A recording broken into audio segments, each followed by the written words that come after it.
Hello everyone, welcome back to my YouTube channel.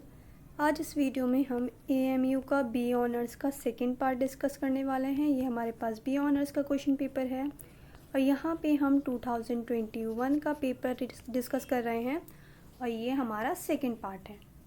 First part already channel पे upload हो गया है, description में आपको लिंक मिल जाएगा, आप जा कर के वहाँ से एएमयू के प्रीवियस ईयर के क्वेश्चन पेपर देख लीजिएगा। हम ऑलरेडी 50 क्वेश्चंस डिस्कस कर चुके हैं और यहाँ से हम 50 क्वेश्चन और इस पार्ट में हम 50 क्वेश्चंस और डिस्कस करेंगे। सो यहाँ पे जो हमारा फर्स्ट क्वेश्चन है इस पार्ट का वो है 51।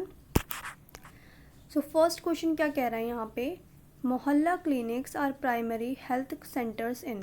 मोहल्ला क्लिनिक्स जो है ये प्राइमरी हेल्थ सेंटर्स है कहाँ पे, किस स्टेट में, किस यूनियन टेरिटरी में। So the right answer is Delhi. मोहल्ला क्लिनिक्स जो हैं ये प्राइमरी हेल्थ सेंटर्स हैं दिल्ली में। The right answer is Delhi. The next question is, who wrote Wings of Fire? Wings of Fire book जो है ये किसने लिखी है? Wings of Fire बहुत फेमस बुक है, ये मैंने आपसे पहले भी डिस्कस किया था। ये बुक है और ये बुक लिखी है APJ अब्दुल कलाम ने। The right answer is APJ Abdul Kalam. अब नेक्स्ट क्वेश्चन देखते हैं, Who was the founder of AITUC यानी कि all India Trade Union Congress? All India Trade Union Congress के जो फाउंडर हैं वो कौन हैं? The right answer is NM Joshi. ये क्वेश्चन मैंने आपके साथ पहले भी डिस्कस किया था, जो और 2020 के क्वेश्चन पेपर में मे बी या फिर 2017 और 16 के पेपर में। सो वहाँ भी ये क्वेश्चन था, All India Trade Union Congress के फाउंडर कौन है? NM Joshi. D is the right answer. The next question is, Operation Clean Art is related to. Operation Clean Art जो है ये किस चीज़ से रिलेटेड है? The right answer is protection of mongoose. Protection of mongoose से रिलेटेड है क्या Operation Clean Art? The right answer is B, protection of mongoose. The next question is, The world's first artificial human neuron has been developed by। World का first artificial human neuron किसने developed किया है? The right answer is Samsung. Samsung star labs. Samsung star labs ने world का first artificial human neuron developed किया है। किसने? Samsung star labs ने। D is the right answer. Next question is, the capital of Nigeria is. यहाँ पे Nigeria की capital पूछे। नाइजीरिया कहाँ है? नाइजीरिया जो है ये अफ्रीका की कंट्री है। नाइजीरिया अफ्रीका की कंट्री है और नाइजीरिया की कैपिटल पूछी है यहाँ पे, तो नाइजीरिया की कैपिटल है Abuja. C is the right answer, Abuja. और यहाँ पे जो AMU का क्वेश्चन पेपर होते हैं किसी भी सब्जेक्ट के या फिर जामिया के जो क्वेश्चंस होते हैं, एंट्रेंस के लिए क्वेश्चन पेपर जो होते हैं, वहाँ ज्योग्राफी से रिलेटेड क्वेश्चंस पूछते हैं। बहुत स्टैटिक चीज़ें पूछी जाती है, ज्योग्राफी बहुत पूछी जाती है। ज्योग्राफी पहले नहीं पूछी जाती थी, पर ये लास्ट 3 to 4 ईयर से ज्योग्राफी के क्वेश्चंस भी पूछे जाते हैं। जो ज्योग्राफी के पेपर के अलावा जो दूसरे पेपर्स होते हैं उनमें भी ज्योग्राफी पूछी जाती है। सो ज्योग्राफी की सीरीज़ भी चैनल पे स्टार्ट हो गई है, आप लोग वहाँ से जा कर के जो अपने बेसिक्स हैं वो क्लियर कर लीजिएगा। मैंने डिस्क्रिप्शन में लिंक दे दिया है, सो वहाँ से आप अपनी ज्योग्राफी कवर कर सकते हैं। क्वेश्चन देख लेते हैं। यहाँ पे नेक्स्ट क्वेश्चन है, which of the following is also known as laissez faire theory. Laissez faire theory मतलब लेसेस फेयर थ्योरी का एक और नाम जो है, किस चीज़ को लेसेस फेयर थ्योरी कहा जाता है? इंडिविजुअलिज्म। इंडिविजुअलिज्म को लेसेस फेयर थ्योरी भी कहा जाता है। किसे? इंडिविजुअलिज्म को। अच्छा, ये जो ISM जो लग जाता है किसी भी वर्ड के आगे, जैसे सोशलिज्म, कम्युनलिज्म और कम्युनिज्म, आइडियलिज्म, और जैसे यहाँ पे इंडिविजुअलिज्म है, तो ISM का मतलब होता है, ये किसी भी वर्ड के आगे लग जाता है तो मतलब वो वहाँ पे उस चीज़ की आइडियोलॉजी की बात हो रही है। यहाँ पे सोशलिज्म जैसे है तो यहाँ पे सोशलिज्म की आइडियोलॉजी की बात हो रही है। यहाँ पे इंडिविजुअलिज्म है तो मतलब यहाँ पे इंडिविजुअल की बात नहीं हो रही है, इंडिविजुअलिज्म है कि इंडिविजुअलिज्म आइडियोलॉजी की बात हो रही है यहाँ पे। सो यहाँ पे ISM का मतलब जिस भी वर्ड के आगे ISM लग जाता है लास्ट में, तो इसका मतलब होता है कि वो वहाँ पे उस वर्ड की आइडियोलॉजी की बात हो रही है, उस चीज़ की आइडियोलॉजी की बात हो रही है। तो यहाँ पे जो इंडिविजुअलिज्म है, इंडिविजुअलिज्म इसका आंसर है। इंडिविजुअलिज्म को और किस थ्योरी के नाम से जानते हैं? लेसेस फेयर थ्योरी के नाम से जानते हैं इंडिविजुअलिज्म को। The right answer is C, individualism is also known as laissez faire theory. Laissez faire theory, individualism is also known as laissez faire theory. The next question is which of the following has been excluded from the list of the planets? इनमें से कौन सा planet जो है वो अब planet की category में नहीं है, उसे प्लैनेट की कैटेगरी से बाहर निकाल दिया गया, एक्सक्लूड कर दिया गया है। So the right answer is Pluto. Pluto को अब एक प्लैनेट कंसिडर नहीं किया जाता है। प्लूटो अब एक ड्वार्फ प्लैनेट है। प्लूटो अब एक ड्वार्फ प्लैनेट है। और अच्छा, और कितनी बार ये क्वेश्चन पूछ लेते हैं कि प्लूटो को जो है एक्सक्लूड कौन से ईयर में किया गया था? तो 2006 में प्लूटो को प्लैनेट्स की कैटेगरी से एक्सक्लूड कर दिया गया था, बाहर कर दिया गया था। प्लूटो जो है अब as a dwarf planet consider किया जाता है। प्लूटो क्या है? प्लूटो एक ड्वार्फ प्लैनेट है। और कितनी बार यहाँ पे जो सोलर सिस्टम में 5 ड्वार्फ प्लैनेट है, मतलब हमारे सोलर सिस्टम में हमारे सोलर सिस्टम में जो है 5 ड्वार्फ प्लैनेट है। तो कितनी बार नाम पूछ लेते हैं, मतलब नाम दे देते हैं और उसमें से पूछ लेते हैं कि क्या है, सन है, स्टार है, सैटेलाइट है। सो एक ड्वार्फ प्लैनेट हो गया उनमें से प्लूटो। एक मैं आपको बताती हूँ, इरिस, एक है सिरिस, एक है होमिया और एक है मेकमेक। सो यहाँ पे जो इरिस, सिरिस, होमिया, ये HA और U है, HAUMEA, होमिया, मेकमेक एंड प्लूटो, ये 5 जो हैं ये ड्वार्फ प्लैनेट हैं। सो इनके नाम याद कर लीजिएगा, ये 5 हैं ड्वार्फ प्लैनेट। और 2006 में प्लूटो को एक्सक्लूड कर दिया गया था प्लैनेट्स की कैटेगरी से, और अब ये है एक dwarf planet. The next question is the Europeans who came first to India were? कौन से यूरोपियंस थे जो सबसे पहले इंडिया आए थे? अच्छा, जिन्होंने डिस्कवरी की थी इंडिया की, अगर हम इस तरीके से भी देखें तो वो भी एक यूरोपियन थे जिन्होंने इंडिया की डिस्कवरी की थी। और जो वेस्को डे गामा थे तो वो भी कहाँ से थे? वो पोर्टुगीज़ से थे। और पोर्टुगीज़ कहाँ का पार्ट है? पोर्टुगीज़ जो है वो यूरोप का पार्ट है, यूरोप कॉन्टिनेंट का पार्ट है। तो यहाँ पे यही पूछा गया है कि कौन से यूरोपियंस थे जो पहली बार इंडिया आए थे? सो वो थे Portuguese. The right answer is Portuguese. और वेस्को डे गामा आए थे इंडिया कौन से ईयर में? कितनी बार ईयर पूछते हैं तो वो आए थे 1498 में। 1498 में आए थे वेस्को डे गामा। और ये कौन थे? ये एक पोर्टुगीज़ थे। और पोर्टुगल कहाँ है? पोर्टुगल है यूरोप में। पोर्टुगल यूरोपियन कंट्री है। अब नेक्स्ट क्वेश्चन देखते हैं। The next question is what is the biological name of house fly? House fly का बायोलॉजिकल नेम क्या है? हाउस फ्लाई का बायोलॉजिकल नेम है मस्का डोमेस्टिका। मस्का डोमेस्टिका हाउस फ्लाई का बायोलॉजिकल नेम है मस्का domestica.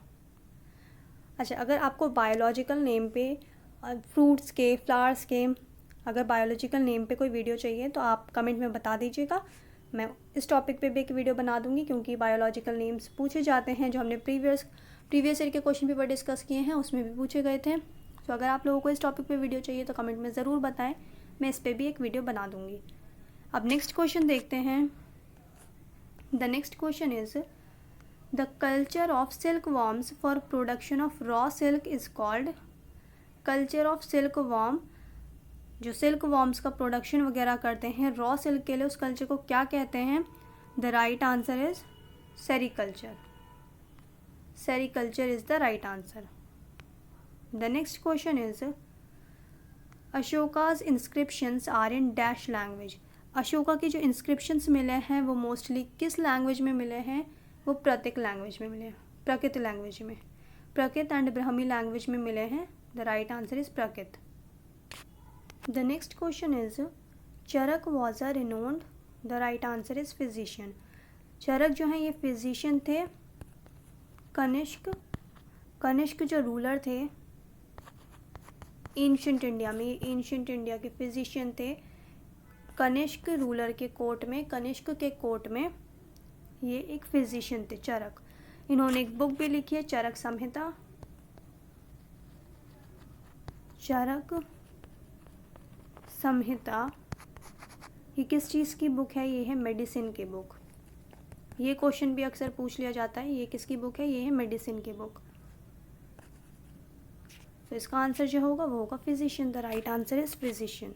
The next question is the ancient Hindu religious site of Panchtirth in Peshawar has been declared by Pakistan as. Ancient Hindu religious site जो है पंचतीर्थ पेशावर में है ये, और पाकिस्तान की तरफ से इसे क्या डिक्लेयर किया गया है? The right answer is national heritage.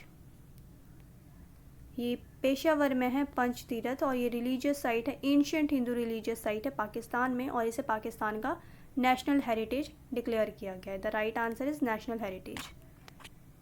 The next question is the journal Tahzibul Akhlaq was started by. तहज़ीबुल अखलाक ये जो मैगज़ीन है ये किसने स्टार्ट की थी? ये स्टार्ट की थी सर सैयद अहमद ख़ान ने। The right answer is sir Syed Ahmad Khan. The next question is the British governor general at the time of the revolt of 1857 was. जब 1857 का रिवोल्ट हुआ था उस वक्त जो ब्रिटिश गवर्नर जनरल थे वो कौन थे? The right answer is Charles John Canning. Charles John Canning जो थे, लॉर्ड कैनिंग जिसे जनरली बोला जाता है, लॉर्ड कैनिंग, तो ये उस वक्त क्या थे? ये गवर्नर जनरल ऑफ इंडिया थे। 1857 का जब रिवोल्ट हुआ था उस टाइम पे जो गवर्नर जनरल ऑफ इंडिया थे वो थे जॉन कैनिंग और lord Canning. The right answer is C. The next question is karez system developed by the Adil Shahi dynasty of Bijapur was related to the supply of. एक कारेज सिस्टम स्टार्ट किया गया था Adil Shah dynasty के time पर। आदिल शाह डायनेस्टी कहाँ की डायनेस्टी थी? बीजापुर की। सो ये यहाँ पे पूछा गया है कि ये जो सिस्टम था कारेज सिस्टम ये किस चीज़ से रिलेट करता है, ये किस चीज़ के से रिलेटेड है? So the right answer is water, related to the supply of water. Karez system related to the supply of water. A is the right answer. The next question is laterite soil is reddish due to the presence of iron oxide. The right answer is iron oxide. The next question is the climate of India can be broadly described as। जो India का climate है वो है tropical monsoon type. B is the right answer, tropical monsoon type. अब next question देखते हैं। The next question is which among the following is the best quality of coal. इनमें से कौन सा जो है वो बेस्ट क्वालिटी है कोल की, यानी कोयले की? The right answer is anthracite. Anthracite is the right answer. According to the 2019 World Health Organization report which is the most polluted city in the world. World Health Organization की 2019 की जो report out हुई है, इस report के according सबसे polluted city जो है वर्ल्ड की वो कौन सी सिटी है? The right answer is New Delhi. New Delhi is the right answer. The next question is Lonar lake और lunar lake is in Maharashtra. कहाँ है लोनर लेक या फिर लूनर लेक, कहाँ है ये लेक है महाराष्ट्र में। The right answer is Maharashtra. The next question is the largest coal producing state in India is। largest coal producing state India का कौन सा है जहाँ सबसे ज़्यादा कोल प्रोड्यूस किया जाता है? वो है Jharkhand. Jharkhand is the right answer. Largest coal producing state of in India Jharkhand. और एक क्वेश्चन अक्सर पूछा जाता है कि लार्जेस्ट प्रोड्यूसर ऑफ वीट यानी कि गेहूँ, कौन सा स्टेट इंडिया में सबसे ज़्यादा वीट प्रोड्यूस करता है? सो वो है उत्तर प्रदेश। ये मैंने आपके साथ बहुत क्वेश्चन पेपर में डिस्कस किया है, जामिया के भी और AMU के भी क्वेश्चन पेपर में ये वाला क्वेश्चन पूछते हैं, किसी क्वेश्चन पेपर में ये रिपीट हो ही जाता है। सो ये मोस्ट इम्पॉर्टेंट क्वेश्चन है कि इंडिया का जो लार्जेस्ट सिटी जो है इंडिया की जो वीट प्रोड्यूस करती है वो कौन सी सिटी है? वो है उत्तर प्रदेश। यहाँ पे क्वेश्चन था कि largest coal producing state in India Jharkhand. The next question is the first Indian satellite Aryabhata was launched from. India की जो फर्स्ट सैटेलाइट है, फर्स्ट इंडियन सैटेलाइट कौन सी है? आर्यभट्ट। और ये सैटेलाइट कहाँ से लॉन्च की गई थी? ये लॉन्च की गई थी यूएसएसआर से, यानी कि रशिया से। The right answer is B, USSR और Russia. The next question is Sam Manekshaw was given the rank of Field Marshal to recognize the Indian victory over Pakistan in 1971 war. यानी कि बांग्लादेश जो independence हुआ, जो बांग्लादेश वाली war थी, उस war में Sam Manekshaw was given the rank of, ये सम मनेकशॉ को किस चीज़ का रैंक दिया गया था? फील्ड मार्शल का, to recognise the Indian victory over Pakistan in 1971 war. जो 1971 में कौन सी वॉर हुई थी इंडिया और पाकिस्तान की? बांग्लादेश से रिलेटेड जो वॉर थी, उसमें इंडिया ने बांग्लादेश का सपोर्ट किया था। The right answer is 1971 war. और यहाँ पे एक क्वेश्चन और कवर हो गया आपका कि बांग्लादेश को इंडिपेंडेंस कब मिली थी? बांग्लादेश को इंडिपेंडेंस मिली थी 1971 में। सो जो लोग पढ़ते हैं मुझसे, उन्हें पता है कि मैं ऐसे ही इंटर रिलेट करके क्वेश्चंस को पढ़ाती हूँ। एक ही क्वेश्चन में मैं काफ़ी सारी चीज़ें बता देती हूँ, तो आप लोग स्किप मत किया करिए कि आंसर की बात अगर मैं कुछ बोल रही हूँ तो उसे सुना करिए। वहाँ पे मैं आपको इंपॉर्टेंट क्वेश्चंस डिस्कस करती हूँ जो उस क्वेश्चन से रिलेटेड होता है। अब हम नेक्स्ट क्वेश्चन देख लेते हैं।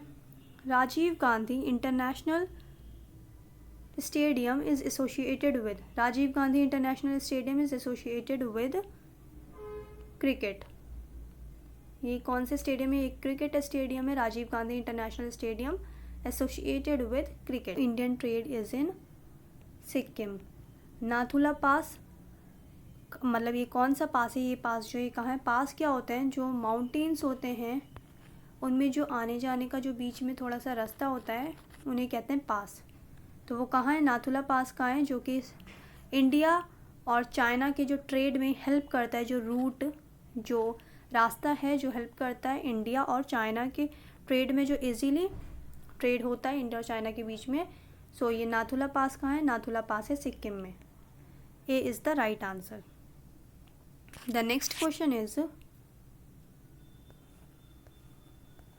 विच one of the pairs is incorrect. इनमें से कौन सा पेयर जो है वो इनकरेक्ट है? Which one of the pair is incorrect? So Shambhu Maharaj Kathak से रिलेट करते हैं, उत्पाल दत्ता फिल्म से, अमीर खुसरो सरोद से। नो। सो यहाँ पे जो राइट आंसर है वो है C, which one of the pairs is incorrect. इनमें से इनकरेक्ट कौन सा है? अमीर खुसरो और सरोद। सरोद एक म्यूजिकल इंस्ट्रूमेंट होता है और अमीर खुसरो जो हैं ये म्यूजिशियन नहीं थे। So the right answer is C. अच्छा, अमीर खुसरो से रिलेटेड एक क्वेश्चन हमेशा पूछा जाता है कि अमीर खुसरो को क्या कहा जाता है? अमीर खुसरो को कहा जाता है तूताए हिंद।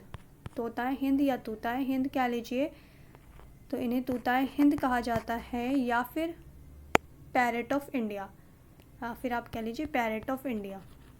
पैरेट ऑफ इंडिया किसे कहा जाता है? पैरेट ऑफ इंडिया कहा जाता है अमीर खुसरो को।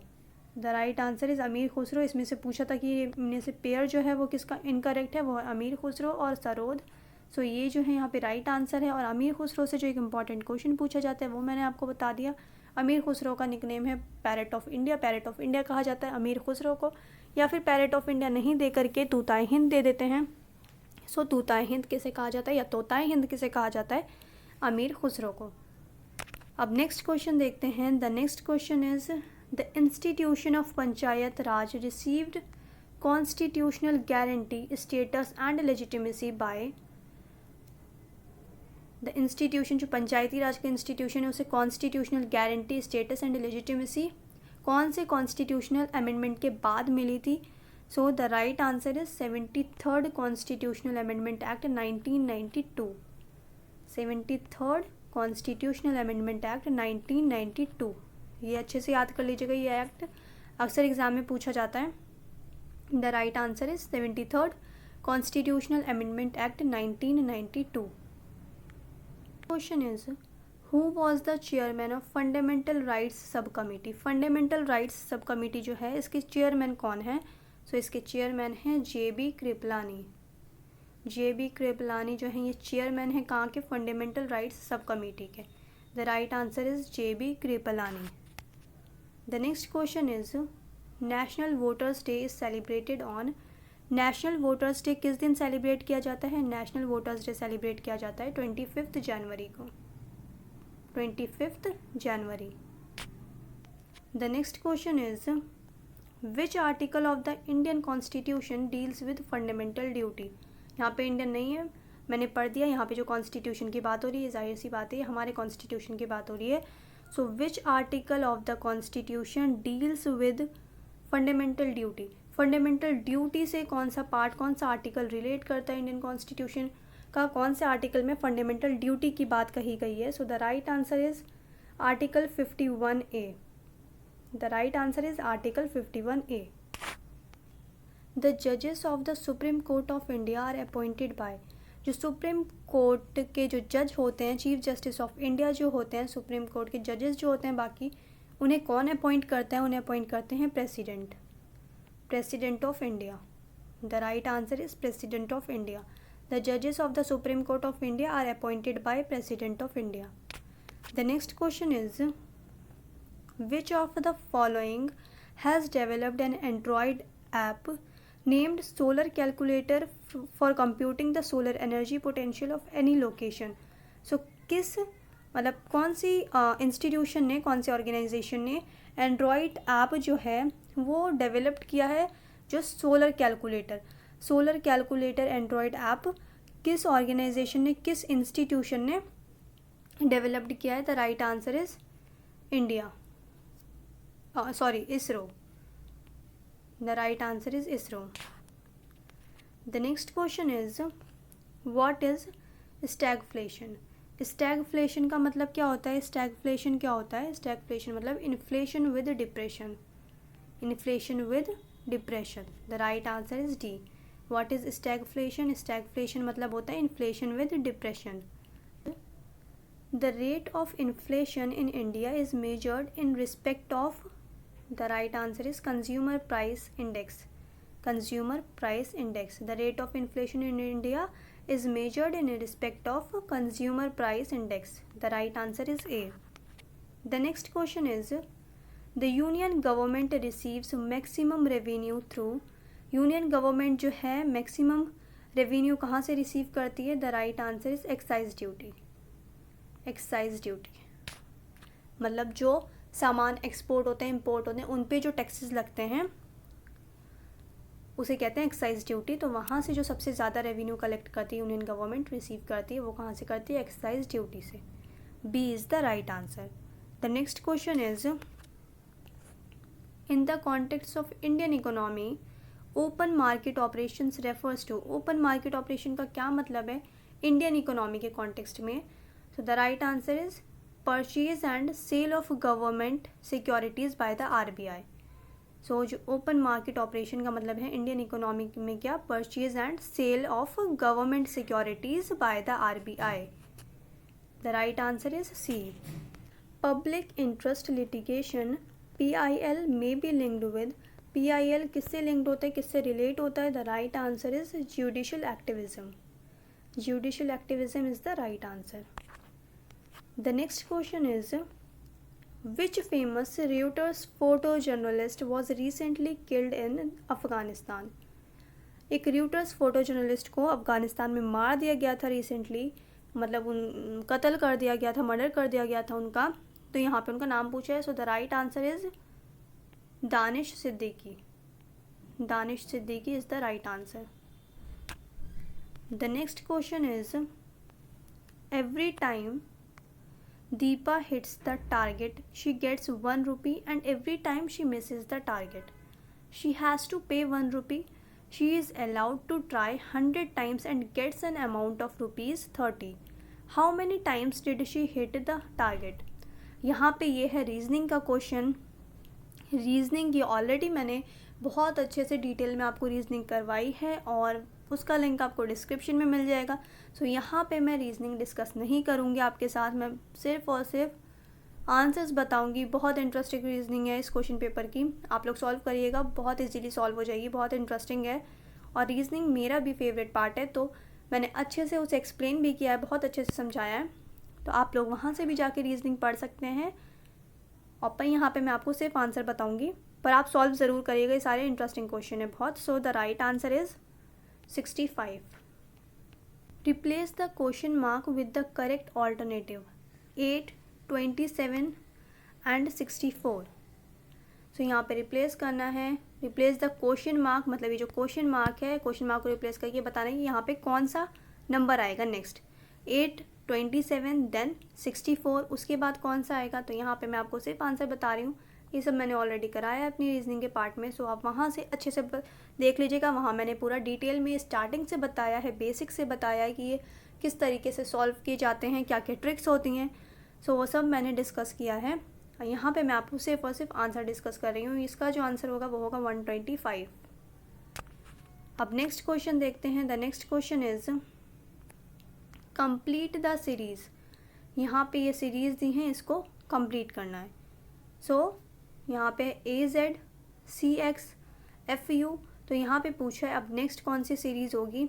ये सीरीज़ जो पूछी है ये बहुत ईजी, और ये मैंने अपने रीजनिंग के फर्स्ट पार्ट में कराई है, जो फर्स्ट वीडियो है रीजनिंग की। और यहाँ पे मैं आपको ये थोड़ा सा बता देती हूँ, यहाँ पे कोई ऐसा बहुत टफ चीज़ नहीं है। यहाँ पे बस जो पूछा गया सिंपल सा ये है, रिवर्स लेटर्स हैं ये। A का रिवर्स लेटर होता है Z, सो AZ। C का रिवर्स लेटर होता है X, सो CX। F का रिवर्स लेटर होता है U, सो यहाँ पे होगा FU। देन यहाँ पे +2 क्या है, फिर यहाँ पे +3 कर दिया है। अब यहाँ पे क्या होगा, यहाँ पे +4 होगा, तो यानी कि F किस पे आता है, F आता है 6 पे। 6 + 4 कितना हो गया, 6 + 4 हुआ 10।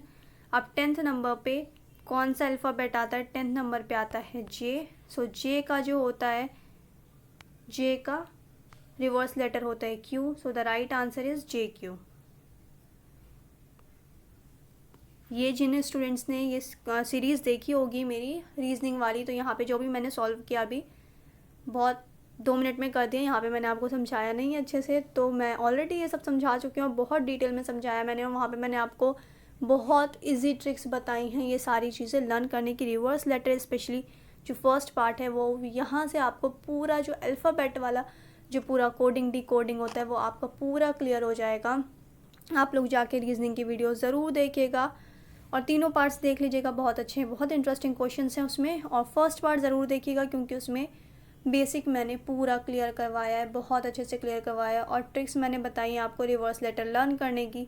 सो यहाँ मैं बार बार एक चीज़ रिपीट नहीं कर सकती, बहुत लेंथी है वो, पर बहुत इंटरेस्टिंग है। आप लोग जाके देखिएगा, आपका रीजनिंग जो है बहुत स्ट्रांग हो जाएगा। सो अब हम नेक्स्ट क्वेश्चन देखते हैं। नेक्स्ट क्वेश्चन है यहाँ पे 94th क्वेश्चन है ये। 1125 is to 27 as 2511 is to, the right answer is, इसका राइट आंसर होगा द राइट आंसर इज 72। इसका जो राइट आंसर होगा वो होगा 72। ये आप सॉल्व कर लीजिएगा, इसका आंसर होगा 72। If you are the 9th person in the queue starting from the either end, then the number of persons in the queue is, अगर आप स्टार्ट मतलब लास्ट से अगर आप स्टार्ट करें गिनना और तो आप 9th पर्सन है, ठीक है। सो जो नंबर ऑफ़ पर्सनस होंगे then the number of persons in the queue, तो क्यू में कितने नंबर ऑफ़ पर्सनस हैं। So the right answer is 17। ये सब मैंने सॉल्व करना सिखाया था ट्रिक्स के साथ, तो आप वीडियो जाके देख लीजिएगा। यहाँ पे मैं आपको सिर्फ आंसर बता रही हूँ, इसका आंसर जो होगा वो होगा 17। The next question is if Delhi is coded as CCIDD, how will you code Bombay. So Delhi को अगर CCIDD में कोड किया है तो बॉम्बे का कोड क्या होगा। सो यहाँ पे जो बॉम्बे का कोड होगा वो होगा AMJXVS। जो इसका आंसर होगा वो B होगा। यहाँ पे AMJXVS कोड क्यों होगा, तो ये मैं आपको यहाँ पे थोड़ा एक्सप्लेन कर देती हूँ। सो यहाँ पे ये कोड क्यों होगा, पहले हम अगर हम कोडिंग डिकोडिंग करते हैं तो ये मैंने आपको पहले भी बताया था। इसमें क्या होता है कि हमें बस ये देखना होता है कि किसी भी वर्ड को कोड किस तरीके से किया गया है। सो यहाँ पे पहले हम देखते हैं कि दिल्ली का कोड जो है वो CCIDD है, ठीक है। अब इसको हम पहले ये देखते हैं कि किस तरीके से कोड किया गया है। तो D से पहले क्या आता है, C आता है, यानी कि D कितने नंबर पे आता है, D है 4th अल्फ़ाबेट। 4 में से 1 माइनस कर दिया तो वहाँ पे आ जाएगा 3। तो 3rd नंबर का अल्फ़ाबेट क्या है, C। अच्छा, ये सब यहाँ पे जो मैं नंबरिंग कर रही हूँ ये सब मैंने अपनी रीजनिंग वाली इसमें बताया था, तो ये यहाँ पे कंफ्यूज नहीं होइएगा, मैंने बहुत अच्छे से एक्सप्लेन किया था, इसलिए कह रही हूँ कि आप लोग रीजनिंग की वीडियो देख लीजिए ताकि रीजनिंग आपका क्लियर हो जाए अच्छे से।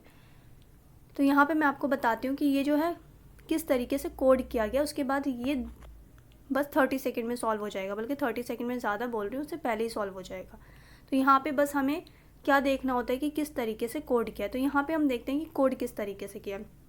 सो यहाँ पे पहले तो -1 किया है, देन -2 किया है, फिर -3 किया है, फिर -4 किया है और यहाँ पे -5 किया। अब यहाँ पे क्या 1 2 3 4 क्या माइनस किया है। सो यहाँ पे से D जो है, D से पहले वाला अल्फ़ाबेट यानी कि D आता है 4th नंबर पे, तो 4th पे आता है। 4 में से 1 माइनस कर दिया तो क्या आएगा 3। अब 3rd अल्फ़ाबेट कौन सा है, 3rd अल्फ़ाबेट है C, तो यहाँ पे आ गया C।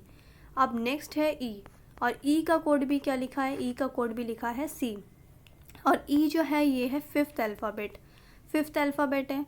अब 5th अल्फ़ाबेट में से यहाँ पे 1 माइनस किया था, अब यहाँ पे 2 माइनस कर दिया। 5 में से 2 माइनस करेंगे तो कितना आएगा, 5 में से 2 माइनस करेंगे इज इक्वल टू 3।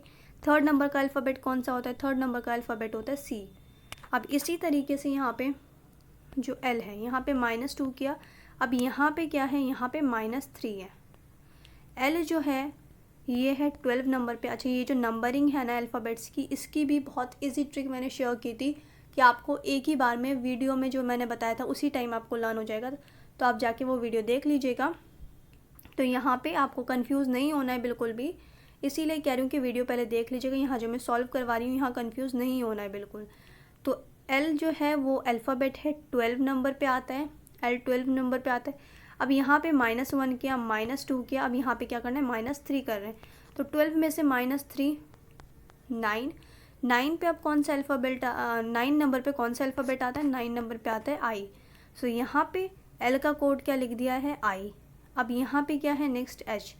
अब यहाँ पे क्या किया, -3, अब नेक्स्ट मतलब क्या होगा, अब -4 करेंगे। सो -4 H जो है, H कौन से नंबर पे आता है, H आता है 8 नंबर पे। अब 8 में से -4 करेंगे तो यानी कि 4, तो 4th नंबर का अल्फ़ाबेट कौन सा होता है, 4th नंबर का अल्फ़ाबेट होता है D। तो यहाँ पे क्या ले लिया फिर, D H की, फिर जो H को कोड किया है वो D से किया है। देन लास्ट जो यहाँ पे अल्फ़ाबेट है वो है I दिल्ली में। तो उसके बाद यहाँ पे -4, अब लास्ट वाले को क्या करेंगे फिर, -5। तो I जो आता है ये आता है 9 नंबर पे। 9 में से 5 माइनस करेंगे तो क्या आएगा, 9 में से -5 4। तो 4 नंबर पे कौन सा अल्फ़ाबेट आता है, 4 नंबर पे आता है D। सो इस तरीके से इसे कोड किया गया है। -1 पहले, -1 -2 -3 -4 देन -5। अब यहाँ पे हमें पता चल गया है कि इस तरीक़ों को कैसे कोड किया गया है, दिल्ली को किस तरीके से कोड किया गया है। इसी तरीके से हम बॉम्बे का आंसर निकाल लेंगे। यहाँ पे मैंने आपको इसका आंसर बताया था B। अब हम चेक कर लेते हैं कि आंसर ठीक है या नहीं है। सो B में -1 करेंगे क्या होगा, A। B से पहले क्या होता है, A होता है। अब O में -2 करेंगे, O आता है 15 नंबर पे। 15 में से -2 13, 13 नंबर का अल्फ़ाबेट कौन सा होता है, M। सो यहाँ पे आ जाएगा M, देन M किस पे आता है, M आता है 13 नंबर पे। अब यहाँ पे क्या माइनस करेंगे, 3rd अल्फ़ाबेट है तो यहाँ पे 13 - 3 करना है। 13 - 3 करेंगे 10 आ जाएगा। अब 10 नंबर पे कौन सा अल्फ़ाबेट आता है, 10 नंबर पे आता है J। 10 नंबर पे आता है J। देन फिर है B। अब B क्या है, B है 2nd नंबर का अल्फ़ाबेट, A और B। सब इसमें से अब हम 4 कैसे माइनस करेंगे, तो इसमें से 4 इस तरीके से माइनस करेंगे कि B जो है, B से पहले A देन Z फिर Y देन X। तो यहाँ पे क्या आएगा, B में से 4 माइनस करेंगे तो यहाँ पे आ जाएगा X। देन A में से फिर 5 माइनस करेंगे, A -5 सो ए में से 5 माइनस करेंगे तो आएगा v। उसके बाद y में से कितना माइनस करेंगे, ये 6th अल्फ़ाबेट है तो 6 माइनस करेंगे, y में से 6 माइनस करेंगे, y जो है कौन से नंबर का अल्फ़ाबेट है, y है 25 नंबर का अल्फ़ाबेट। अब 25 में से -6 करेंगे तो क्या आ जाएगा, -6 करेंगे तो 19 आ जाएगा, 19 आ जाएगा। 19 नंबर पे क्या आता है, 19 नंबर का जो अल्फ़ाबेट होता है वो होता है S। सो यहाँ पे अब क्या कोड आया, AMGXVS। सो अब देख लेते हैं ऑप्शन मैंने सही बताया था या नहीं। सो दिस इज़ राइट, बिल्कुल करेक्ट है, AMGXVS। हमने यहाँ पे सॉल्व करके भी देख लिया, सॉल्व करने के बाद भी क्या है हमारे पास यही आंसर आया, इसलिए मैंने आपको ये वाला जो है ये सॉल्व करके बता दिया है कि आप लोग ज़्यादा कंफ्यूज ना हो। और अच्छे से रीजनिंग करने के लिए आप लोग वीडियो देख लीजिएगा, डिस्क्रिप्शन में आपको लिंक मिल जाएगा। अब हम देख लेते हैं नेक्स्ट क्वेश्चन। यहाँ पे अब नेक्स्ट क्वेश्चन है, which of the following continues the series given below. यहाँ पे जो सीरीज़ दी है अब इसको कंटिन्यू करना है, यहाँ पे जो डैश है इसको हमें बताना है कि अब इस सीरीज़ के बाद कौन सी सीरीज़ आएगी, मतलब इसके बाद अब कौन से 4 अल्फ़ाबेट आएंगे। सो यहाँ पे जो है 97 का जो यहाँ पे होगा, यहाँ पे हम देखते हैं कि किस तरीके से इस सीरीज़ को लिखा गया है। सो पहले BA देन C, तो इस तरीके से देख लीजिए, जैसे ये ABCD, या फिर यहाँ पे सिर्फ ये है। अभी 1 मिनट 1 सेकेंड मैं आपको यहाँ पे बताती हूँ कि ये किस तरीके से, ये देखिए हम अगर ऐसे देखें कि A B एंड C, तो यहाँ पे किस तरीके से लिखा गया है, यहाँ पे हमें सिर्फ A B और C दिख रहा है, तो यहाँ पे पहले B लिखा है, देन A लिखा है, फिर C लिखा है।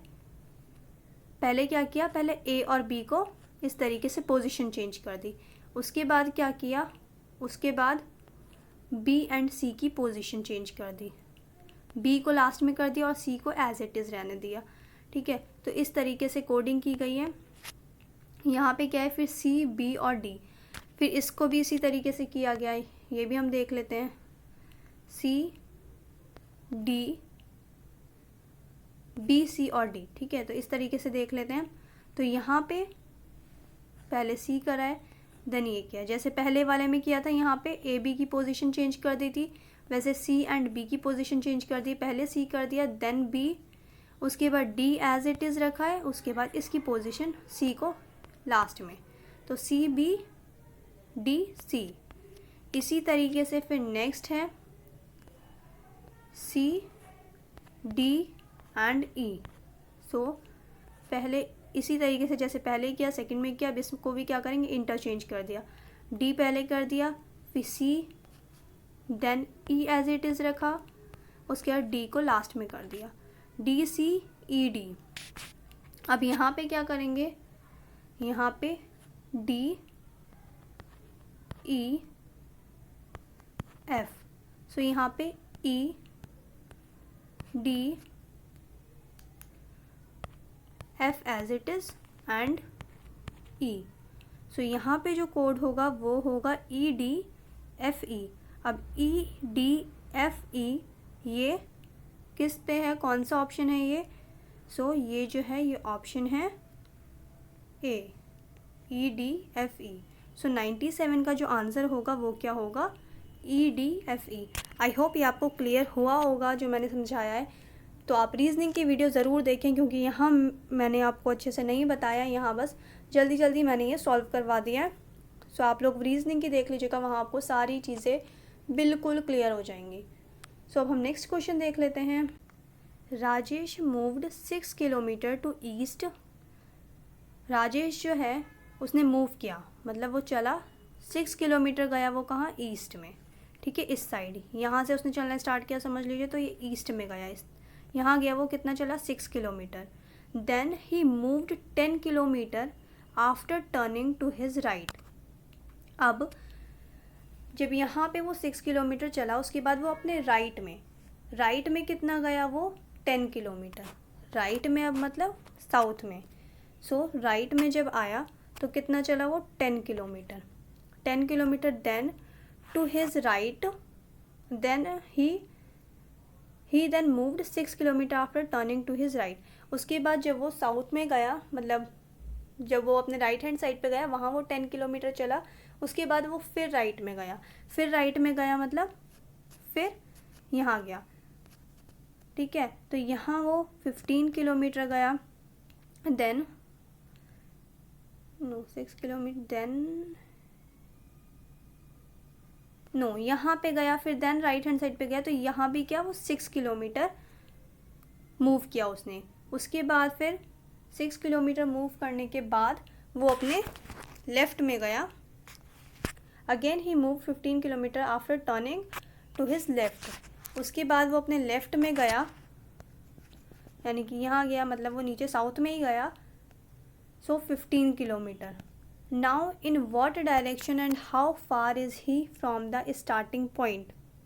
अब ये आपको इसका ये नंबर निकालने के लिए आपको ये सॉल्व करना पड़ेगा, और यहाँ पे ये आप सॉल्व कर लीजिएगा। यहाँ मैं आपको आंसर बताती हूँ, इसका आंसर होगा 25 किलोमीटर साउथ।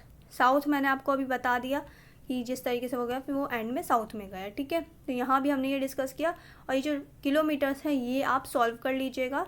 यहाँ मैं आपको ये नहीं करवा रही हूँ, वीडियो ऑलरेडी बहुत लेंथी हो गई है। सो यहाँ पे जो इसका आंसर है वो है 25 किलोमीटर साउथ। अब नेक्स्ट क्वेश्चन देखते हैं। Zeba is daughter of Sadaf, Sadaf is wife of my wife's brother, how is Zeba related to my wife. So इसका आंसर जो होगा मैं आपको बताती हूँ सॉल्व करके थोड़ा सा।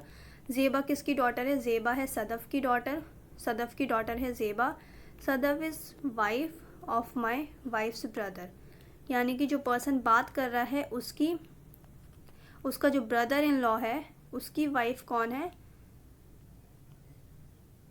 सदफ, सदफ उसकी वाइफ है, और ज़ेबा जो है वो डॉटर है सदफ की। So how is Zeba related to my wife. So वो कौन होगी? वो नीस होगी, यानी कि इसकी वाइफ जो है सदफ है। मैं आपको यहाँ बताती हूँ, मैं बहुत जल्दी से बताती हूँ इजी इसमें। ज़ेबा एंड सदफ जो है वो कौन है? माँ बेटियाँ हैं। ज़ेबा डॉटर है किसकी? सदफ की। देन सदफ वाइफ किसकी है? सदफ वाइफ है किसकी? जो पर्सन बात कर रहा है उसकी वाइफ की भाभी है, यानी कि उसकी वाइफ के भाई की वाइफ है। तो उसके वाइफ का जो हस्बैंड हुआ, यानी कि वो कौन हुआ? सदफ का हस्बैंड कौन हुआ? ज़ेबा का फादर हुआ। और ये ब्रदर जो है, मतलब जो पर्सन यहाँ पे बात कर रहा है, जो पर्सन है, तो उसकी वाइफ का ब्रदर जो है वो ज़ेबा का फादर है। तो यानी कि ये जो हुई, ये कौन हुई? इसकी वाइफ की। यहाँ पे जो पूछा है Zeba related to my wife, so वो कौन होगी? Niece. The right answer is niece. I hope ये आपको क्लियर हो गया होगा। अब लास्ट क्वेश्चन देख लेते हैं इस क्वेश्चन पेपर का। The last question is, if water is written as YCVGT then what is written as HKTG।